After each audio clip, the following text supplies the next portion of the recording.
Tonight, we'd like to welcome David Gornoski to the gathering. David is a precious soul. God's given him creativity to investigate many avenues. As we talked today and shared what we feel the Lord's put in our hearts, he holds a wealth of information and connections that I'll be anxious for Dr. Counts to meet and different ones, Jordan and just everyone to get to connect with him to hear. If you received the gathering notice, you saw some of his background, so I won't go into that, but I will just tell you that it's a God thing that he's here, and I hope you enjoy. Just sit back and listen, take notes. I would imagine taking notes will be good. David, I'll turn it over to you. So thank you, Linda, for having me, and thank you, Jace Carnes. Jace, could you stand, please? Jace has had an infectious enthusiasm for Jesus Christ and the love of liberty, and he has seen God work miracles in his life. And Jace has been through a lot, but he always stays positive, and he's always going around the town trying to spread the message and get people excited. And there's a lot of negative people out there that want to spread negativity, but Jace Carnes isn't one of them. He's someone who always lights a fire in your soul to fight for Christ. So thank you, Jace. Everybody, Jace Carnes. And I'm glad to be back here at Alexis. Thank you for having us here at this nice, beautiful restaurant. And I had a great lunch today with Linda and some other folks. And I'm a little concerned that everybody here is telling me that Alabama is not that conservative in the legislature. Is that true? Gosh, who's electing those people? Anybody know? So what's going on here? Everybody has this reputation that Alabama is super conservative or liberty loving, but that's not what we're hearing whenever I come out here, so that's disappointing. But hopefully we're going to have a more interactive, and I know every speaker says that, they say, let's make this interactive, and then they speak uninterrupted for an hour and a half. I don't want to do that. So I really want to, I like interviews and dialogues and conversations, so let's try to do that as much as possible. So I'll try to ask you guys some questions. But I thought, since everybody, how many here are for Killer Kamala Harris getting elected this year? Anybody? Okay, great. So it's safe for me to talk now. I don't have to worry about getting attacked or physically accosted. But what I think is interesting is that, people are feeling it in the air. Something's changing, isn't it? You can feel it in the air that we're at a precipice. And we can go the good way, or we can go catastrophic ways, right? And there's a lot of creative ways that humans spread evil and wickedness. I was just listening to some of the things you were talking about, all the devious little ways that they're spreading misery and pain, and particularly targeting children. It's always about attacking the kids, isn't it? It's how you know you have a demonic enemy when they're going after children, right? And so I want to put them on the defense. So first, before I give my talk, I want to propose something. Everybody write this down, a new legislation that I want everybody to start calling their local state legislator about. It's called the Marriage Liberation Act. And this is something I've been proposing around the country in state legislatures. It's time to bring marriage back to the church. The church. This is not something that government should have a purview over. Now, we have to make accommodations for the fact that most people are going to stick, just like most people stick with public school. So I say we have a public option. That's the same standard marriage laws and courts and everything else everybody's used to whenever they get a marriage license. But there should also be a private option where you can return to your faith institution. And if they want to step up and create covenant agreements with biblical grounds for exit that honor the children and honor God's design for marriage, that would allow a lot of young people. Let me tell you, as a millennial, I know lots of people who are in their 30s and 20s who do not want to get married because they were a victim of easy divorce. And they've had enough of it. Their dreams were dashed when they couldn't see their daddy at their birthday, or they couldn't see him at Christmas. They had to share him next year. And that just does a horrible number. God doesn't do that. God never, He doesn't divorce. He always comes back to his bride Israel when we read the Old Testament. And yet we have such a cheap view of marriage and the sacrament of marriage. And we need to stop that. And so here's one way you could do it. Ask the state legislature with this Marriage Liberation Act, and we can give you more information about it, the details, which would allow for a private option. So again, Southern Baptist, Catholic, whoever you are, your church organization could set the terms of agreement so that you don't have such cheesy, easy breezy, no fault divorce. That was the foundation, was legalizing no fault, easy divorce whenever you need it, whenever you want it for $50. Okay, that is a disgrace to children. And that's where the attack, and I know this might hurt people's feelings, but that's where the attack on children really started in good, strong stride. Because you didn't get abortion on demand until you got divorce on demand. Right? And you start to crumble the foundations of what is right and what is true, and how can you chide children for not keeping their word when they look at a society that is impotent at keeping their word. And that starts with the foundation of what civilization is built on, which is marriage. So we need to allow faith institutions in people who are young men and women who say, you know what? I want a foundational marriage that has a strong covenant agreement that honors God and doesn't send us off to the birds. So look into that, and we'll continue to press for that and get folks to rally around this idea. So thank you. So that was just the kind of little introduction, but what I really want to get into tonight is something you guys are all very passionate about. How many here are still receiving side effects or ailments from long COVID or other things here? So still, and she's really feeling it. So what are some of the things that you guys are noticing? Are you guys noticing that there's continual, you were telling me, Linda, things that you're seeing in your own private life. What's going on? What are you seeing with your side effects? Are you still having chronic fatigue? Let's just open it up right from the beginning. Anybody got a? Well, I almost died. My long COVID attacked my heart, and I went to cardiac arrest and was shot back to life on April the 4th of 2023. It's been a long road. I have a pacemaker, defibrillator now. I'm on lots of heart meds. I've had 2 heart ablations, and it's not the whole thing about life. But God is my healer, and I've pursued natural medicine or natural path, natural doctors. In addition to medical doctors, I've seen every cardiologist you can imagine. I've had everything you can have done medically done. They just said, we can't help you anymore. These are the top doctors, the research doctors that are like Indian doctors. And they're like, come back in 1 to 2 years, maybe we'll do some more research. Dr. Vaughn has been an angel, helped me a lot. But my natural path, God has used her to change my whole life, but it still affects me, and it's taken a lot of my life. I had another near-death experience this past March where I was rushed to the ER and almost didn't make it. So, but all this came from the spike proteins through COVID. So, and I'm not vaccinated.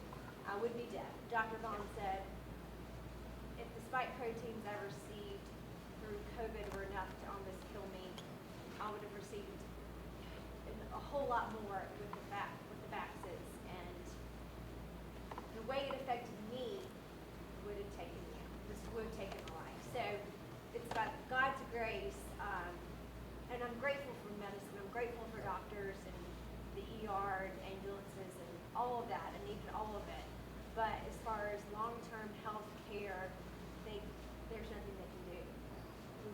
That's insane. It's just, you hear so many stories like this, and you hear of children who are 8 years old with colon cancer. For the love of, what is going on here? How is that possible? This was supposed to be an elderly disease. Now young kids, not even 10 years old, are getting horrific chronic diseases. Anybody else have any experiences with long COVID or vaccine injury or chronic diseases in general that you'd like to share that has been an affliction for you in this season? Okay, yes? Well, I'm George Schrader. I just wanted to thank the gathering. Saw that we're Maryland elected. It's had not come here in February of 2022. I don't think I would have lasted very long. So it didn't like me when I Delta. Tonight, I've got pain where it's hard to drive long distances, and I used to do national park road trips across the country.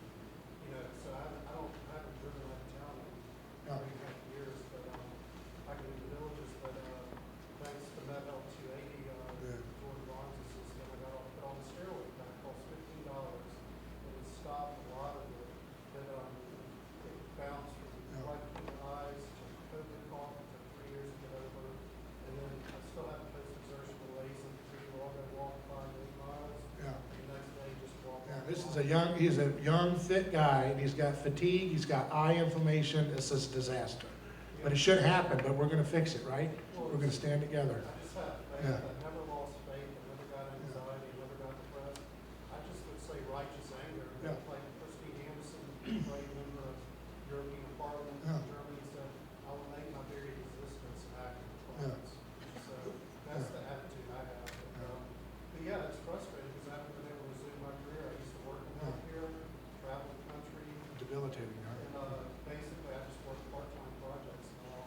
But it's that's the blow to self-esteem when you can plan how you're going to feel tomorrow. Yeah. And the next week you can take a vacation or to just be productive is very frustrating. Right, that's disgusting what they've done. Now, who here knows someone who has type 2, 1, or type 1 or 2 diabetes? Raise your hand if you have someone. That's everybody here. So we're in America. That's how we know we're in America. Isn't that sad? And you go to a country that says they've got some of the highest percentage of Christians, and it's got the highest rates of disease. Does that sound funny to you? It doesn't make sense, does it? Who here knows someone who's had cancer? Well, it's almost everybody. Again, that's how you know you're in America. You know, that's how you know you've been relying on politics to solve your problems as a nation. Unfortunately, that's what you get. I was just talking to Jace on the phone. You know, every time you talk to a legislator, whether it's state or local or federal, you know, you get them one-on-one. They'll say, hey, you know, those guys are all rotten. It's all corrupt. Well, could you do this for me? I don't think that's going to work. You know, but it's like it's diffused responsibility. Nobody can take responsibility because it's a little group of them, right? You corner one of the little weasels, and they'll say, oh yeah, it's horrible. It's the worst thing you've ever seen. You're like, oh wow, sounds like I got someone. And then they go back to their little group, and you never see nothing again, right? And they know how to sweet talk you. These are great people. They'd be wonderful car salesmen, but unfortunately, they're selling us into oblivion. I mean, how many people, everybody just raised their hand for cancer, diabetes. How many here know someone who has heart disease, heart attacks, and they're, you know, my goodness. It's everybody. It's like a wave, only it's a wave of illness. Seeing the hands go up. Isn't that sad? That's America. That's what we're known for. And everywhere we go on our corporations that own our government, and they do own our government, they spread that same diet. And they give that same disease menu to every nation that has the misfortune of surrendering their sovereignty to our multinational oligarchs. And so we got to change that. So I like to stay positive. I just want to set the table here that there's a common factor in all of this. And there's a lot of layers to it. But ultimately, it's inflammation. Inflammation is driving these diseases. And then inflammation and breakdown of our body starts in the metabolism. Metabolism and the thyroid help regulate the relationship between the body and the soul and the spirit. It's all interconnected. And the medical establishment, even the best of them, are still stuck in a wicked, lying paradigm of everything being genetic, everything being matter and evolution. It's all atoms. There's no spirit. And that denies the entire truth of the human body and how it's made. So we're electrical beings. There's a book called The Body Electric by Robert Becker that talks about how electricity and electrical fields work in our body. And magnetism is a part of our body. Magnetism. And we know these things vaguely, but you know, how many, if you're Christian, you're kind of told stay away from anything that says magnetism or anything about the body. That's woo-woo, dangerous New Age stuff. And unfortunately, I have a problem with that because God created everything and it's all under His dominion. And when Jesus was lifted up, He said, I will draw all men unto me. and I will put everything under my foot. It will all be under my footstool. I will rule, and I am the king of history, Jesus says. And his followers should not be ruled by fear. And if they're ruled by fear, they're going to be sitting like sitting ducks for false medicine to poison them, to poison their kids, to the point where you have kids having diabetes, colon cancer. I mean, come on. Let's get real. It's time to change this whole paradigm. So we have to be able to think creatively, we have to think energetically, and we have to not be afraid that just because some little pagan New Age hippie got some goofy ideas and used the word electromagnetism, therefore Christians should stay away from what God designed. You know? So all these things just need to be understood. And we're kind of living in the dark age as it pertains to television and what's official medical knowledge. So I thought I'd just throw out a few ideas for food for thought. One of them being carbon dioxide. Who can tell me anything about carbon dioxide? What's carbon dioxide? Anybody want to give it a shot? CO2. What do we know about CO2? What do you hear about from the television, or anybody got any ideas about CO2? Global warming. So CO2, what's CO2 going to do to us, we're told? Kill us, someone said. That's right. That's what they tell us. Anybody else? Have you heard anything about CO2 that's positive? Makes plants grow. They do acknowledge that. It's kind of hard to deny that. Yeah. But we're told that CO2 as it relates to humans is a waste product, right? Did you hear that in school? You breathe it in, and then you breathe in oxygen, and you exhale CO2 as a waste product. Wrong. It's not true. Carbon dioxide is the key to oxygenating the tissue in your body. Carbon dioxide is the handmaiden that allows oxygen to do its work in your body in a healthy way. So there's a lot of people. Let's talk about COVID for a little bit, and we'll tie all this together. We're going to tie all these what's diabetes and all this. Remember, inflammation. They've messed up our medical system by assuming that everything cannot be energetic or magnetic. None of that's in part of our bodies. They've told us that CO2 is an evil thing that's going to kill us, and it's just a waste product at best for humans. But CO2 actually is essential for, again, utilizing oxygen, getting oxygen to all the tissue in the body. In fact, when your thyroid is working well, when you have a high thyroid, you're producing CO2 all the time in your cells. It's the crown jewel of your respiration system. It's not a waste product. But isn't it funny that people who are Malthusians, have you heard of that term, Malthusians? The neo-Malthusians, they think there's too many humans on the earth, and they want to depopulate us. And they've been convincing the population that they think of as cattle anyways, that they should hate CO2, and they shouldn't want it rising in the atmosphere. And so they've convinced all of us, and even in your textbooks, CO2 is a waste product. And you go, CO2 is killing us. We must stop and capture all CO2. Turns out it's totally wrong. The science is just right there. CO2 is essential for life. And actually, animals that are more efficient at using CO2 live longer. So for example, they've done studies of mammals like rodents. Rats don't typically live that long, whether they're in captivity or in the wild. But naked mole rats, have you ever seen a naked mole rat? Looks kind of like Klaus Schwab. And it's funny that the people that look like naked mole rats don't want to teach us about what naked mole rats might tell us about ourselves. Naked mole rats, they live to be 35 years. The average mouse, just a few years. And the naked mole rat knows how to burrow underground and produce more CO2 in its body.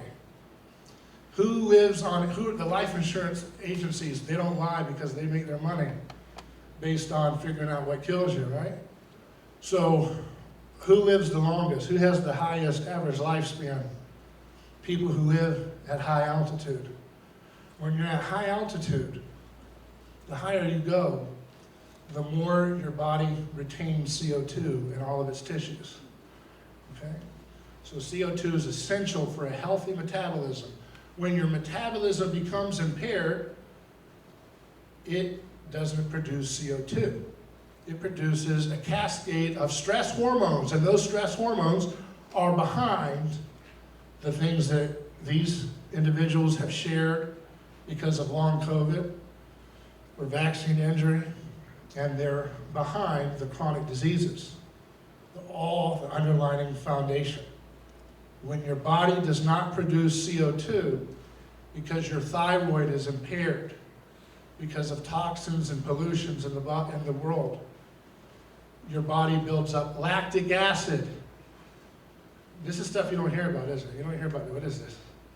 What is lactic acid? Lactic acid, you may know it when you go out and you work out at the gym, and the next day you feel sore. You ever work out too hard? That's lactic acid building up. It's a fermentation material in your body, and it is the antithesis of what CO2 is. CO2 brings oxygen, vacillation, it provides healing, all kinds of things, and the body is able to recover very fast, very swiftly.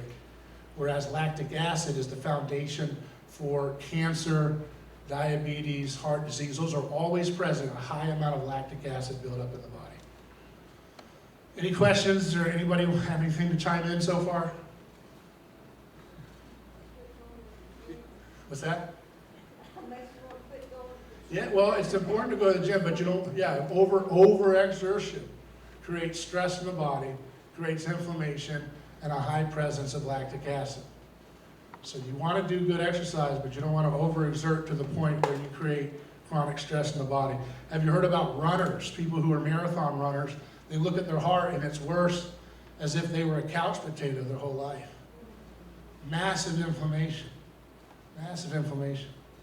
So all of those things are foundational for, again, acute diseases, toxins, pollutants, and chronic diseases. All are driven by the reduction of CO2 in the body. So when you're a child, your thyroid is functioning very high, you heal very fast, and you produce a lot of CO2 efficiently. And as you get poisoned, primarily by a product you may have heard of called seed oils. Have you heard of that? I talked about this when I was here last time. That's one of the things I left, because everybody, and I'm glad everybody was asking questions about things, but there was a lot of doctors here. It wasn't just me speaking.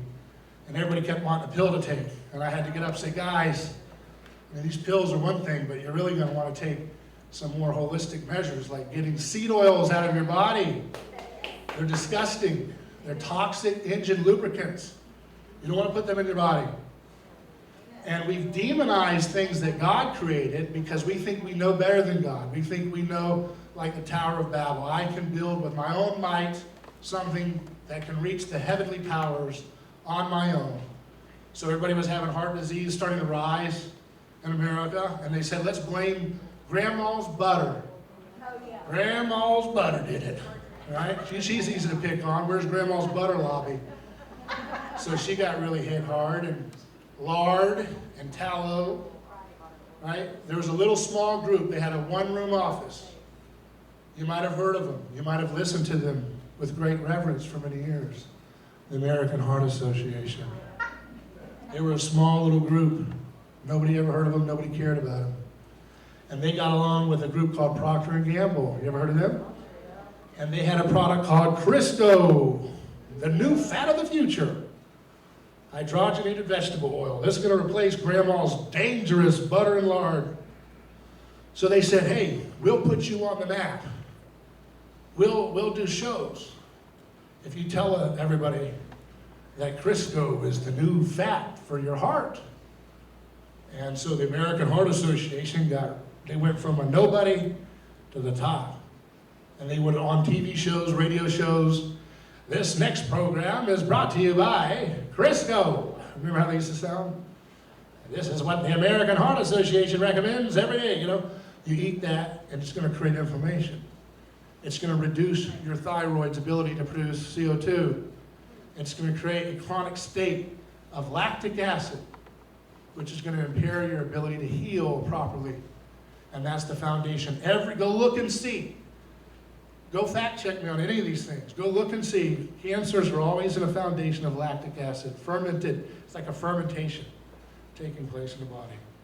That can't be present when CO2 is rich and your thyroid is rich. You may have heard of another thing. You ever heard of serotonin?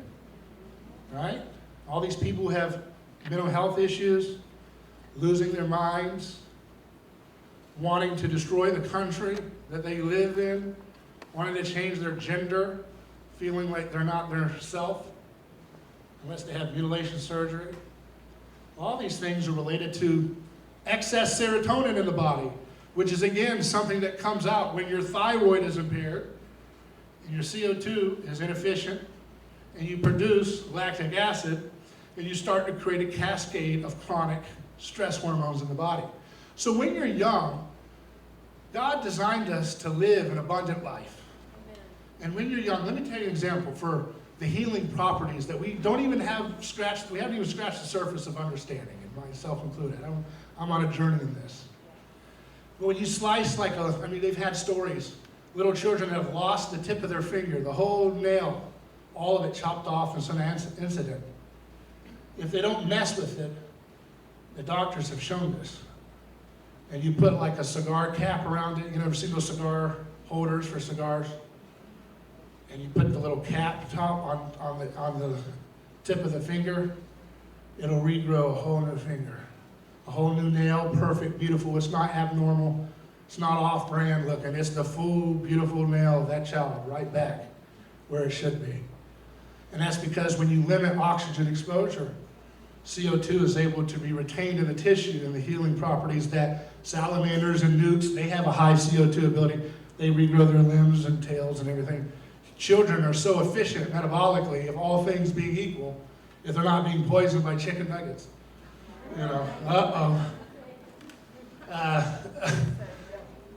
If they're so metabolically strong, they can heal and their wounds heal and everything's so fast and efficient. When you take CO2, for example, diabetics, have you heard they have problems with like foot ulcers that are hard to heal? And that's because there's a lack of oxygen and vacillation. There's a shutdown going on, lots of lactic acid. And when you put a bag of CO2 around their foot, it allows it to heal. It allows the wound to heal. The CO2 is absorbed through the skin. So you can literally take CO2 baths and oxygen, it's like a CO2 gas suit you wear up to your neck. Can't inhale it at that 100% level, but as long as it's on your skin only in a little suit, people make them. I have a friend that makes them. It can absorb through your skin. It can reduce all kinds of issues with circulation issues, healing issues. It can deal with a whole host of organ problems. And it's just the master set of anti-inflammation in the body is the CO2. And all of your organs are working in harmony with CO2. And when they're impaired, everything goes awry. And that's exactly the most important thing to stop the chronic disease epidemic is to ban seed oils. We need to ban these seed oils. These are toxic. They have no place in the human body. And even ban some of these other things you hear about, like flaxseed oil. You've heard that's good. It's rich in omega-3. That's where all the cellulite comes from. Omega-3, they've marketed this to women. It's pretty sick. And they get women all worried about cellulite. And then they tell you, oh, well, we'll fix it. Drink flaxseed oil. And that omega-3 goes straight into creating cellulite. So they've got these people on Instagram pushing. Take your shot of flaxseed oil, linseed oil. It used to be called linseed oil. It was used, you know what I'm talking about, in homes, right? And now that's why it literally creates a polymer plastic-like substance in the body, which creates what is called cellulite. It's not natural. Go look at paintings hundreds of years ago. It's not about being overweight or not that produces cellulite. It's about how you got overweight. If you're eating toxic seed oils or omega-3, fake oils, a lot of fish oils are rancid. Stay away from fish oils. It's a scam, waste of money. Most of it's rancid. I'm sorry if anybody sells fish oil. I'll try to work with you on something else. But all these things are important. Another thing that we need to remember is we have to get rid of this hatred of the body, which is at the heart of some people's false forms of Christianity. You know, this hatred of the body. You ever heard that saying, so heavenly minded, you're no earthly good? Now, that's not Christianity. Christianity is thy kingdom come, thy will be done on earth as it is in heaven. And so if the earth is where the kingdom of heaven is breaking into, we're not flying. I like that song. I'll fly away, oh glory. Beautiful song. But if we're flying away, we're flying right back. In fact, that passage that Jesus says, in my Father's house are many mansions, is the word for inn. It's like a hotel. It's the word they used for a temporary lodging in that time, in that language. So this is a resting place. Heaven is a resting place. We're coming here. This is what God loves. And he loves our bodies, and he wants us to figure out why we're all being poisoned. And it's our generation's obligation to get this right so that the evil does not pass on anymore to future generations. We're going to have a revival, a renaissance. And so many people have all kinds of, again, mental health problems. Seed oils drive up, clinically, have been shown to drive up bipolar. Depression. They've been shown to increase schizophrenia. I know Dr. Chris Palmer, who's a Harvard psychiatrist who I've had on my show many times, who's literally gotten people to stop hearing the voices they've heard in their head for 30 years just by letting go of the seed oils and toxic processed foods. Praise God. Right? So this is the problem, is that we need to honor the body. And I'm one to, I'll tell you this. I have impaired my thyroid and metabolism over the years by doing crash dieting. It's wrong. Low calorie restriction is wrong. To restrict chronically low calorie impairs your thyroid. It damages your body. And people are literally gaining weight, eating 800 calories a day. There are women all over the place because their thyroid level is so low, is so impaired that they're trapped. And that's what Satan wants us to do. He wants us to hate the body, and he'll hit you from every way. He'll hit you from the conventional foods. And then he gets all this misinformation going in the diet world. And then the diet world becomes its own stronghold of oppression. That I have to, tear your body up. Tear your body up in the gym to the point where you're in pain and inflammation, and you're creating all these chronic diseases to fit some type of body type standard. This is an oppression as well. So there's a right way to heal metabolism, there's a wrong way. And I did it the wrong way too long. I did ketogenic dieting, I did low calorie. I was always trying to do that, and it made it worse and worse and worse. And I finally had to start, God had to humble me and say, you're gonna have to go slow. Don't worry. I'll find opportunities for you. As you're a big man, I'll find some opportunities for you while you slowly lose the weight the healthy way. And he got me into the pro wrestling business, actually. Yeah, I found an opportunity where my size works to my advantage. I'm actually training with a WWE Hall of Famer, Dory Funk Jr., who's a multi-time world champion and fantastic man, great guy. But that's what we should have. We should have a joyful heart. We should have a beautiful attitude about our lives. We should love the planet Earth.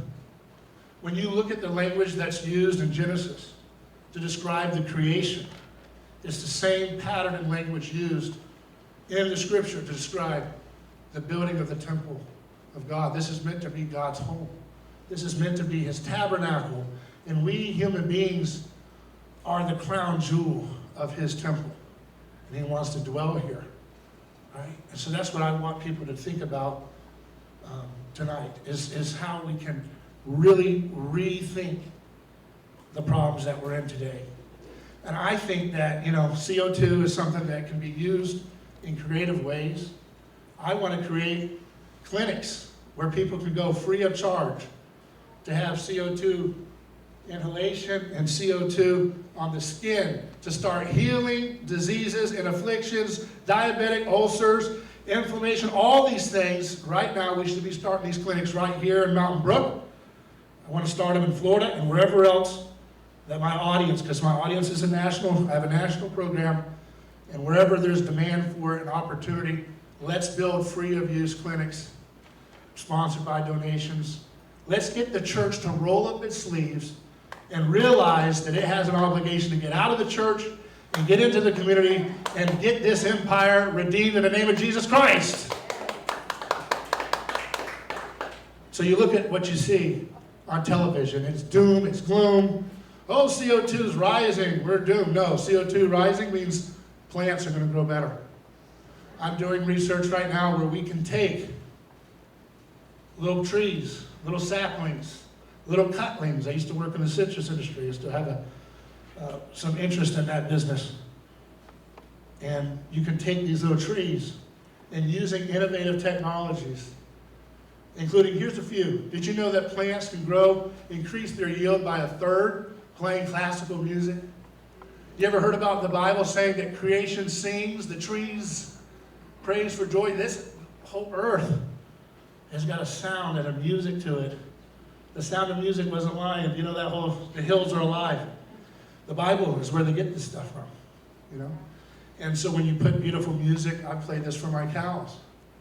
I tried it. I played some awful music from the popular radio station. The cows were not happy. And then I stopped and I played some classical music. I played some opera. They liked Nessun Dorma. You remember that? Yeah. And so Luciano Pavarotti just made those cows. They were mesmerized. They were mesmerized like they were on the hills of Italy, even though they were in hot, muggy Florida. They were transfixed because they understand beauty, because that's the purpose of creation. It's not an and some, it's the whole purpose. So I want to read this passage in the Bible, Romans 8, chapter 19. For the creation waits in eager expectation for the children of God to be revealed. For the creation was subjected to frustration, not by its own choice, but by the will of the one who subjected it, in hope that the creation itself will be liberated from its bondage to decay and brought into the freedom and glory of the children of God. Isn't that beautiful? What does it mean that the creation is waiting for the sons of God to be revealed and to set it free from its bondage to decay? I thought the whole point of Christianity is it's me and Jesus, and I just get my life right, and then I get whisked away. You know, I thought that's what I hear. Unfortunately, that's a part of it. It is your personal life. That's a big part of it. But that's not what Paul's talking about here. He's talking about creation is waiting for the sons of God to be revealed to set it free from its bondage to decay. When children are getting colon cancer at 10, I would say that's creation being in bondage to decay, wouldn't you? We're going the opposite direction there, aren't we? 2,000 years since Paul said that, and he didn't have kids getting colon cancer at 10. Okay, they had other issues, and we've beaten them, thank God. But we've gone backwards in a lot of ways because of our learned helplessness. All I got to do is go to church on Sunday and look like a Christian. And then just go back and do a little voting every 4 years. And that little weasel guy that I met one time that said he thinks just like me will do everything magically and fix it for me. That's not what Paul did. That's not what the early Christians did. You know how they took over the Roman Empire? They went to their pagan neighbors as they were dying of the plague. Those pagan neighbors had just laughed at them as their family members were being torn apart by lions, oftentimes. Some of those Christians were set with pitch as living candles. Imagine that? I mean, your family member is being tortured with wax, set afire as a candle, and you decide to go and love those peoples when they have a plague, that you're willing to risk your life to the point of death to minister to them, even though they've harmed your family members. And the Roman Empire said, there's no God we could ever have invented that has this kind of courage, that goes in the face of death and sends his followers in the face of death to his enemies. That's a powerful God. There's no God like that ever invented by mankind, because this is the true God. This is the way of God. He loves his enemies. He's willing to lay down his life for that. Now, are we willing to lay down our social life for this? At least our social life. I'm not asking you to run into somebody's, hospital bed and let them cough all over you. You should, if you feel called to do that by God. But what I'm asking you is, can you at least be willing to let go of your social life a little bit? Can you ease up on your desire to fit in and keep up with the Joneses, with high society and social status games? Are you willing to do that? If you could do that, that would be a great start to changing this world. What do you say, huh? Yeah. Well, thank you all so much for having me, and I'm open to any questions or feedback. Can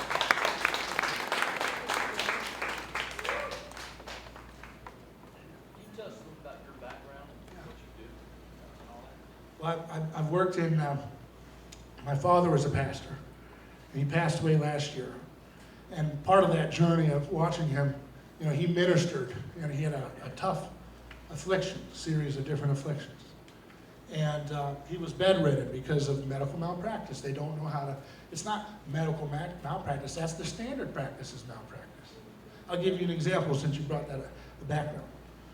My father, like a lot of people, you probably have had COVID or know somebody who had COVID, they give you the oxygen mask. Anybody have oxygen when they go to a hospital? They put the oxygen mask on you so you can inhale oxygen. Well, that's really a bad idea, because when you get 100% oxygen, your body doesn't like it, it can't handle it, and you actually hyperventilate. And your hyperventilation is actually hyperventilating the CO2 out of your tissue. So here's what happened.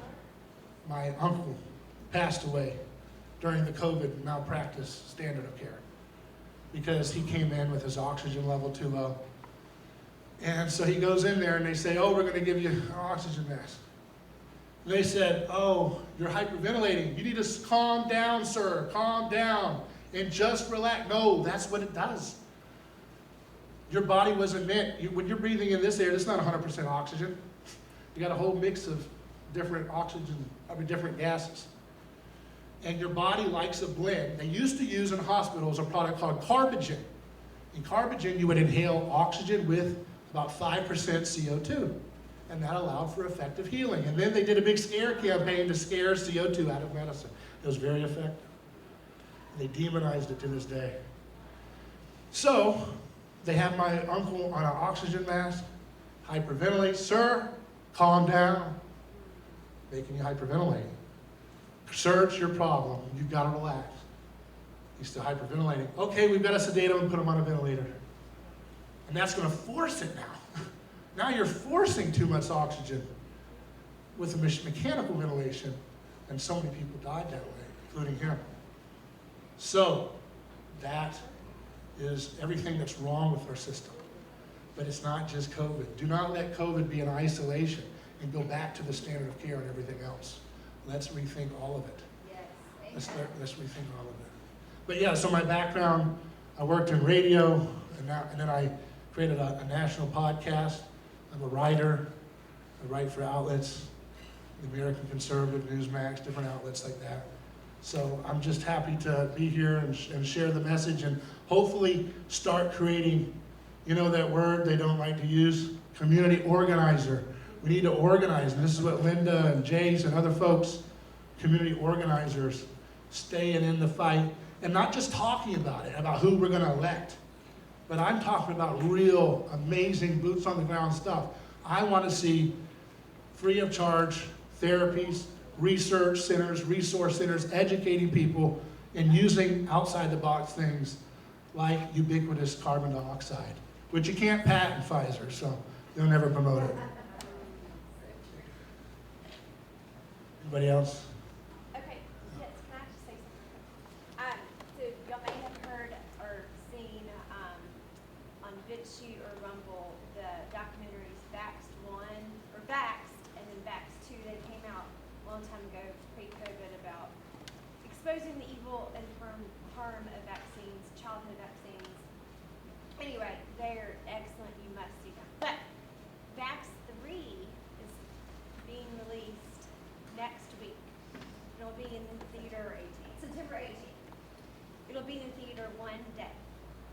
So, Google, most strong movies are only there one day. But it's a miracle that it's even there one day. But you have to buy your tickets in advance or they may not show it. Like it's going to be the summit, but Google, I can send it to Linda and she can pass it on, or you can Google, I don't know if you can Google it, maybe you can't Google it. Anyway, I don't know. But if you buy tickets in advance, it will come. And hopefully they'd already sold enough. They needed a certain amount. They've already gotten enough. They've already gotten enough. Okay, so it is coming. Yay. But September 18th, Vax 3, the summit at 7 o'clock. So, one day. You can watch the other two on Rumble. And you can watch the other two on Rumble. Vaxxed and Vaxxed 2. They will change your life Yes. completely. You'll be horrified, but like Jordan said, in a righteous anger, and you will want to go tell everyone, Yes. don't vaccinate your baby! Like, Yes. It's please! the knowledge. For the love of God! Like, is the whole vaccine decoy ploy, you know, I don't think falseness, is that something that everybody knows now? I have only recently heard No, that most not. vaccines are in fact poison in your body. And it's bigger than ever now because of Kennedy mainstreaming it with his alliance with Trump, which was a great thing, yeah. And, I mean, again, 2018, I was the only guy that I was aware of and anybody's ever shown me that was talking about the seed oil epidemic. I was doing that 2018 every day on radio, every day, Monday through Friday, 5 to 7, Orlando, Tampa, and on the nation. And we just kept hitting that every day, toxic seed oil sludge. And then a few friends got on Twitter and started making memes and it went viral. And now Kennedy's talking about it as an essential part of what they're going after if Trump gets in. That's pretty quick turnaround. So that's like a David versus Goliath story. I can play both parts, David and Goliath. But you see, I mean, that's what you can do. Don't ever say that you can't change things, okay? I wasn't born of money. I'm not a trust fund kid. You know, I had to buy my way onto radio to get started, get advertisers to join me. And unfortunately, talk radio today is filled with a lot of vacuum cells, and heat and air conditioning, which is fine. These infomercials, you know, so it's kind of like got to go through a slog before you get to something new and interesting on talk radio these days. But that's one of the reasons why I went to podcasts, because we realized that there was a lot more, you know, outside the box thinkers. What is the name of your podcast? My show's called A Neighbor's Choice, which is in reference to the Good Samaritan. What's your choice going to be? And then I have another show, which I call my advanced placement class. And that's where we get into anthropology of the Bible. The Bible's the key to all knowledge. And we deconstruct pagan mythology. We look at current events. That's called Things Hidden.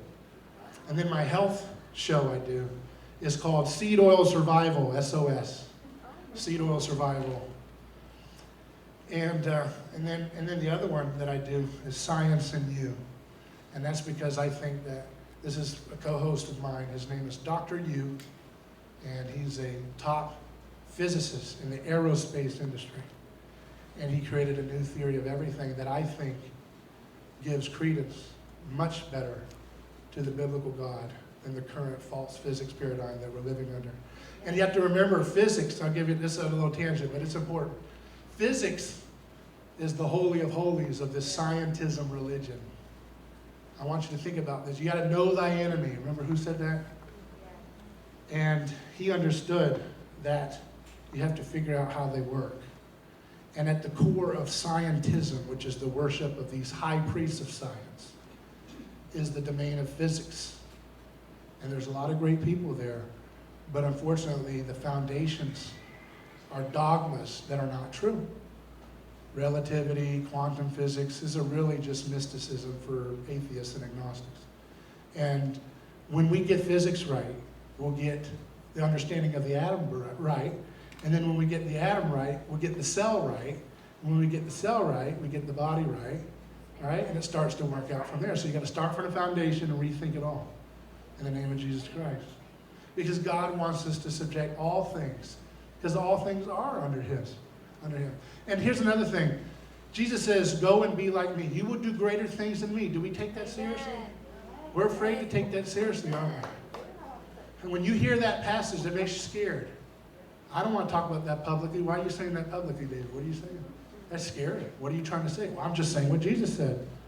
He said, you will do greater things than me. Do you take him seriously or not? I don't want to patronize what Jesus says. I take him very seriously. So if we're imitating him, that means we're going to do what he did. And what did Jesus do when he was here on earth? He performed signs and wonders. And he was healing people. And here's something I want to leave too with. A lot of Christians think when Jesus heals someone of blindness, for example, that it's just a metaphor for their spiritual blindness. It's not just that. He loves the way they see. He delights in them as a loving father. Just like when you have a little kid and you delight in every little thing they do. That's how Jesus was. So that's how much importance he puts on the body. You can't separate body from soul. We have been lost in Gnosticism. Christians buy into it's all about the knowledge, all about the mind. And the body, just whatever the doctor says. I mean, how many people will hear tonight, think for a second, and then go back to whatever the white coat says? That's right. Huh? It's scary. I don't know. Even I, as someone who does this for a living, if they scare you enough, you don't know what you'll do at that moment, right? And take something that ruins your body worse. That's right. And Linda's an example of what happens when you stand strong and wait on God. Miraculous healing happens. And she's a living testimony of that. So that's why, when we want to actually take Jesus seriously, we'll start being Christians. So signs and wonders, you heal people. And Jesus didn't just heal them on their physical ailments. He met them where their scarcity issues were too. He met them when they're hungry. They had a few fishes and loaves, and he used that to feed their bellies. He cares about the little details. So we need to think about how to bring Christ and do signs and wonders in the marketplace. So when they're culling crops, they're tearing down crops right now. They're getting people to kill cattle in Europe because they want to depopulate, make beef expensive because it's so nutritious and so dense with nutrition. So what do? We meet them and we double down on glory and we give regenerative agriculture a chance. We start helping our local farmer switch over to sustainable practices. So you're staying away from the factory system, which is dependent on systems that the globalists control. The local farmer, Joel Salad, is a friend of mine in Virginia. And when they got hit with those hacks, remember those hacks? The beef producers were hit with hacks. There's like 4, we're supposed to be in a free market. There's like 4 or 5 beef distributors in America. It's like Soviet Union. And when he saw them get hit with the hacks, he was able to still sell his products because he was a decentralized farmer. When they had a big issue with the cost of fertilizer because of Ukraine war, he was fine. He didn't need their fertilizer. So that's sustainable. And they can't take out every little farmer. So support your farmer and buy from him direct if you can. And support your local, start a garden. And take, by the way, CO2. You can take, again, studies will show you, if you go into a greenhouse and you increase the CO2, triple what it is in the atmosphere, or even just a little bit, you can have dramatic double yield, dramatic fruit production, vitamin C through the roof in the oranges they did. They did this in Phoenix, Arizona. These studies don't get out there because who's the big industry supporting the carbon dioxide? You can't patent it. So you have to just look. You have to have a curious mind. That's why God says, worship him with your spirit and your mind, right? Your mind has to be part of this. You have to say, keep looking, Lord. I want to find the truth. And he'll give it to you. So you can take something like carbon dioxide, use a greenhouse, and you could probably double, triple, quadruple, put a little classical music, put a little light show in there. It's going to be a whole dance party for the trees. And then what's going to happen then? They're not going to have a culling of production. We're going to double, triple production and feed the world without relying on government. And that's how you start to let Pharaoh know that his days are numbered. Is that you meet him and his little weak magicians and their fake, stupid little ideas like plant-based meat. You meet those little snakes and you bring Yahweh, you bring Moses, and you bring a snake that devours all those fake little parlor tricks in one bite, right? That's what we do.